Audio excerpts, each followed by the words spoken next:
तो आज पूरे दिन हम लोग कर रहे हैं मेडिएवल हिस्ट्री को कवर करने का प्रयास। और ये जो बीपीएससी वाली सीरीज चल रही है इसमें प्रतिदिन कोशिश रहता है 500 के अराउंड हम लोग क्वेश्चन को समझे, लर्न करें बीपीएससी 70वीं के प्रीलिम्स के दृष्टि से। और आज उसमें हम लोग मेडिएवल हिस्ट्री को कर रहे हैं। आइए बिना देरी किए शुरू करते हैं इसको तराइन के युद्ध से।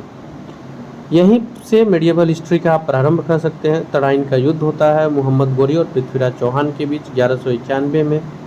हालांकि 1206 के बाद दिल्ली सल्तनत शुरू होता है, लेकिन इसका जो थोड़ा सा हम लोग पृष्ठभूमि देख ले रहे हैं। मोहम्मद गोरी और पृथ्वीराज चौहान तराइन के पहले युद्ध 1191 में भिड़ंत होती है, जिसमें पृथ्वीराज चौहान की जीत होती है। जो दूसरी लड़ाई है तराइन का, ये मोहम्मद गोरी और पृथ्वीराज चौहान के बीच 1192 में हुई और इसमें मोहम्मद गोरी की जीत हुई। मोहम्मद गोरी इसके बाद भारत में अपना पैर पसारने लगता है। मुस्लिम साम्राज्य के संस्थापक भी मोहम्मद गोरी को ही कहा जाता है। चंदावर का युद्ध इसके बाद लड़ता है मोहम्मद गोरी, जो जयचंद के साथ लड़ता है 1194 में, और इस युद्ध को भी मोहम्मद गोरी जीतता है। कुतुबुद्दीन ऐबक से दिल्ली सल्तनत शुरू होता है। और हम लोग मोहम्मद गोरी इसलिए ही पढ़ रहे हैं क्योंकि मोहम्मद गोरी यहाँ से जब वापस जाएगा तो उसके जो सबसे करीबी है, सबसे विश्वसनीय है, वो कुतुबुद्दीन ऐबक है, उसे वो यहाँ का प्रांतपति बना के जाता है। तो उसके बाद में दिल्ली सल्तनत का खेल शुरू होता है। पृथ्वीराज चौहान के विरुद्ध लड़ने के लिए मोहम्मद गोरी को बुलाया गया था और ये बुलाया था गढ़वाल के राजा जयचंद ने। 1206 में मोहम्मद गोरी यहाँ से वापस जाता है और भारत का नेतृत्व अपने गुलाम को सौंपता है, जिसका नाम है कुतुबुद्दीन ऐबक, और दूसरा गुलाम है बख्तियार खिलजी। इस दो के हाथों में वो सौंप करके जाता है यहाँ से। और यहीं से हम लोग का जो दिल्ली सल्तनत है वो प्रारंभ होता है और हम लोग का जो इम्पोर्टेंट फैक्ट्स है वो शुरू होता है। बख्तियार खिलजी जो है, ट्रिपल स्टार, बहुत इंपॉर्टेंट क्वेश्चन बीपीएससी के दृष्टि से। बख्तियार खिलजी जो है ये बंगाल और बिहार पर जीत दर्ज करता है। मोहम्मद गोरी जो कुतुबुद्दीन ऐबक की असाधारण वीरता से प्रभावित हुआ था, ये तराइन के दूसरे युद्ध में ही हुआ था। और वैसे प्रभावित तो पहले से भी था, पर यहाँ इन्होंने और भी बेहतर काम किया था। इससे वो प्रसन्न था और भारत का सूबेदार बना करके ये तराइन के दूसरे युद्ध के बाद पोस्ट मोहम्मद गोरी को दे दिया। मोहम्मद गोरी ने कुतुबुद्दीन ऐबक को दे दिया। मोहम्मद गोरी के सिक्कों पर लक्ष्मी जी की आकृति मिलती है, जो कि एक इंटरेस्टिंग और आप कह सकते हैं कि इम्पोर्टेंट प्लस इंटरेस्टिंग दोनों टाइप का इन्फॉर्मेशन है। मोहम्मद गोरी का अंतिम आक्रमण किसके बीच हुआ था? तो इसने लास्ट जो लड़ाई की थी वो खोखर जाति के विरुद्ध किया था और यहीं पे इसकी हत्या हो जाती है खोखरों के द्वारा 1206 ईस्वी में। मोहम्मद गोरी की भारत विजय तथा नव स्थापित तुर्की वंश के इतिहास का पहला विवरण जिस ग्रंथ से मिलता है, इसका नाम है तबकाते नासिरी और लेखक है मिन्हाज उस सिराज। सल्तनत काल जो है ये कब से कब तक माना गया है? तो 1206 से 1526 ईस्वी तक का जो काल है ये सल्तनत काल है। सल्तनत काल के 360 वर्ष का इतिहास में जो रहा है, इसमें टोटल 5 राजवंश दिल्ली पर शासन करते हैं: गुलाम, खिलजी, तुगलक, सैयद और लोदी। भारत पर शासन करने वाला पहला मुस्लिम राजवंश है गुलाम राजवंश, जिसको दास राजवंश के नाम से भी जानते हैं। और आप लोग को मैंने प्रीवियस वीडियो में कराया हुआ है। कमेंट बॉक्स में बताइएगा सबसे लंबा शासन किसका रहा और सबसे छोटा शासन किसका रहा। हालांकि यहाँ अब बहुत आसान हो जा रहा है ये जो प्रश्न, अभी जो इन्फॉर्मेशन आपके सामने है उस आधार से। नेक्स्ट, गुलाम वंश ने भारत पर कब से कब तक शासन किया? तो 1206 से 1290 तक। और इस वंश की स्थापना किसने की थी? तो ये कुतुबुद्दीन ऐबक है 1206 ईस्वी में। कुतुबुद्दीन ने अपनी राजधानी कहाँ स्थापित की थी? तो ये इन्होंने स्थापित की थी लाहौर में।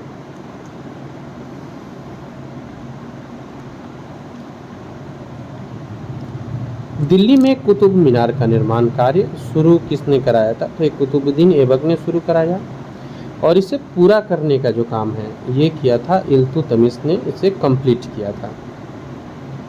कुतुबुद्दीन ऐबक ने दिल्ली के किस सूफी संत की स्मृति में कुतुब मीनार का निर्माण कराया? तो ये सूफी संत है कुतुबुद्दीन बख्तियार काकी। भारत में जो तुर्की राज्य का वास्तविक संस्थापक है ये किसे माना गया है? कुतुबुद्दीन ऐबक को। क्योंकि यही है जो फर्स्ट टाइम यहाँ तुर्की राजवंश को स्थापित भी कर रहे हैं। तो भारत में तुर्की राजवंश का वास्तविक संस्थापक कुतुबुद्दीन ऐबक है। इसकी उदारता के कारण, मीन्स कुतुबुद्दीन ऐबक की उदारता के कारण इसे लाख बख्श भी कहा गया है। दिल्ली में जो कुव्वतुल इस्लाम मस्जिद है और अजमेर में 2.5 दिन का झोपड़ा, ये भी कुतुबुद्दीन ऐबक ने बनाया। गुलाम वंश के शासक में पूछा जाए कौन चौगान खेलते समय घोड़े से गिरा और मृत्यु हो गई, तो ये कुतुबुद्दीन ऐबक की मृत्यु हुई थी। गुलाम वंश के शासक है, चौगान खेलते हुए घोड़े से गिर पड़ता है। कुतुबुद्दीन का मकबरा कहाँ है, तो ये लाहौर में स्थित है।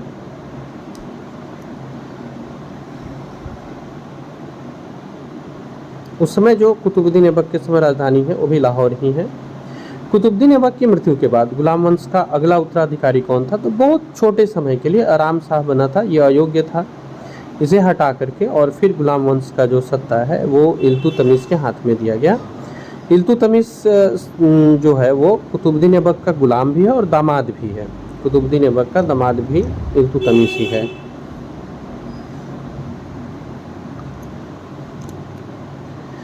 दिल्ली सल्तनत का वास्तविक संस्थापक अगर पूछता है तो ये इल्तुतमिश कहलाता है, क्योंकि इल्तुतमिश ने राजधानी दिल्ली ट्रांसफ़र की और इसके बाद इसने डेवलपमेंट भी इस सल्तनत में बहुत कराया था। इल्तुतमिश का कार्यकाल 26 वर्ष का था, 1210 से 1236 तक। कुतुबुद्दीन ऐबक की जिस समय मृत्यु हुई उस समय इल्तुतमिश बदायूं का सूबेदार था। समय यह बदायूं का सूबेदार था। इल्तुतमिश ने अपनी राजधानी लाहौर से दिल्ली लाई थी। ये अभी जो हम लोग चर्चा कर रहे थे, इसके पहले ऐबक के समय लाहौर है और लाहौर से दिल्ली इल्तुतमिश ही लाता है। इल्तुतमिश ही इक्ता प्रणाली को प्रारंभ करने वाला भी है। धन के स्थान पर तनख्वाह के रूप में भूमि देना शुरू किया इल्तुतमिश ने और यही इक्ता प्रणाली कहलाई। इल्तुतमिश ने 40 तुर्क सरदारों का एक दल बनाया था जो तुर्के चहलगानी के नाम से जाना जाता था।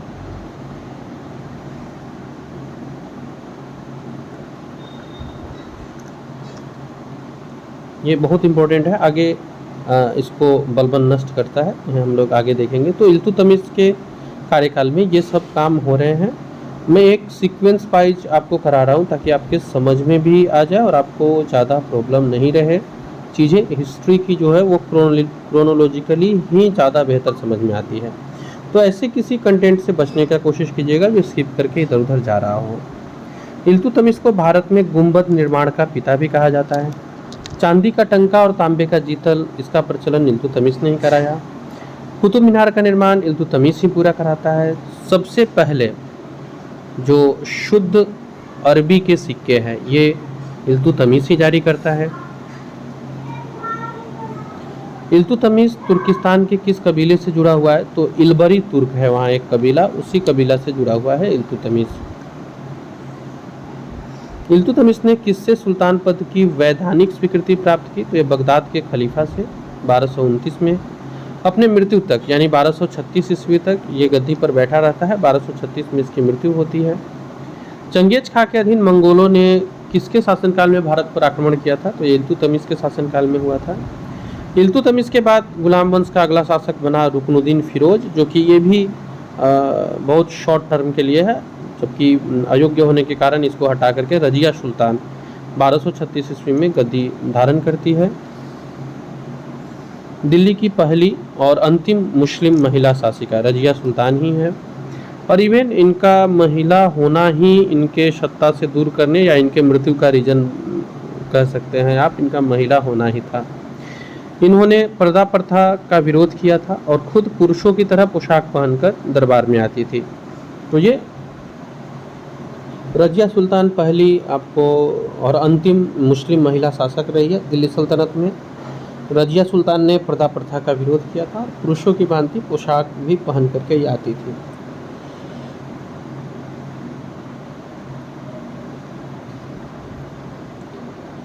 रजिया सुल्तान ने पुनः दिल्ली का सिंहासन प्राप्त करने के लिए भटिंडा के राजा राज्यपाल था अल्तुनिया, इससे शादी की। कैथल के पास कुछ लुटेरे जो हैं वो रजिया की हत्या कर देते हैं 1240 ईस्वी में। रजिया के बाद गुलाम वंश का अगला शासक बनता है बहराम शाह। और ये बहराम शाह को बलबन बहुत आप कह सकते हैं कि डिप्लोमेटिक व्यक्ति है। बलबन ने बहराम शाह को षड्यंत्र करके हटाया और इसके बाद नसरुद्दीन महमूद जो बलबन का दामाद है इसे वो गद्दी पे बिठाता है।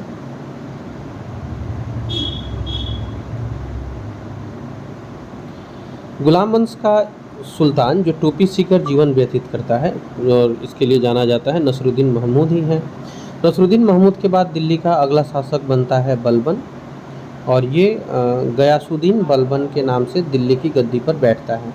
आप बीपीएससी के प्रीवियस ईयर क्वेश्चंस को देखेंगे तो आपको पिछले 2-3 साल में ही बलबन से कुछ प्रश्न आपको देखने को मिल जाएंगे और आपको कई बार तो रिपीटेड दिखेंगे कि 2-3 साल लगातार ही बलबन से पूछा गया है। कभी विद्रोह किसने किया, फैज़ोब प्रथा, इन सब से तो इम्पोर्टेंट है बलबन। बलबन जब गद्दी पे बैठता है तो ये गयासुद्दीन बलबन के नाम से बैठता है, जबकि इसका जो वास्तविक नाम है वो बहाउद्दीन है। बलबन आरंभ में चहलगानी दल जो है जो इल्तुतमिश बनाया था उसका सदस्य था ये। नसरुद्दीन महमूद ने इसको उलुग खां की उपाधि दी थी और बलबन जो है ये राज्य में दैवीय राजतत्व का सिद्धांत देता है।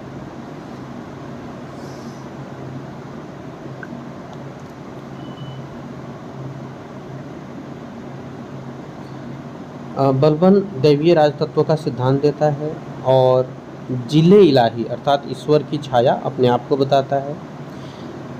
राज्य दरबार में ये सिजदा और पाबोस की प्रथा शुरू करता है, मतलब जो आएंगे वो पैर चूम के प्रणाम करके सिजदा करेंगे। यहाँ फ़ारसी रीति रिवाज जो है 9 वर्ष फ़ारसी रीति रिवाज में मनाया जाता है, तो वो जो नौरोज़ उत्सव है ये बलबन ने ही शुरू किया था। फ़ारसी रीति रिवाज पर आधारित नौरोज़ उत्सव को बलबन ने ही शुरू किया था। तो बलबन इन सब कामों के लिए जाने जाते हैं और आपको जनरली जो प्रश्न पूछा जाएगा बलबन से वो यही रहता है, तुर्के चहलगानी का खात्मा करना, देन इसका जो राजत्व का सिद्धांत था ये लोह और रक्त की नीति, इसके लिए फिर इसने जो पैबोस प्रथा लाया, नौरोज़ लाया, इसके लिए इसके दरबार में अमीर खुसरो और अमीर हसन दोनों रहे हैं। ये अमीर खुसरो बहुत प्रसिद्ध कवि हैं और 40 सरदारों का दल जो तुर्के चहलगानी बना था इसको विनाश भी बलबन ने ही किया था। तो इस तरह से भी ये इम्पोर्टेंट हो जाता है। इसके अलावा सैन्य विभाग जो है दीवाने आरिज, इसकी स्थापना बलबन ने ही की। बलबन का लड़का है मोहम्मद खां जो मंगोलों से लड़ता हुआ मारा जाता है।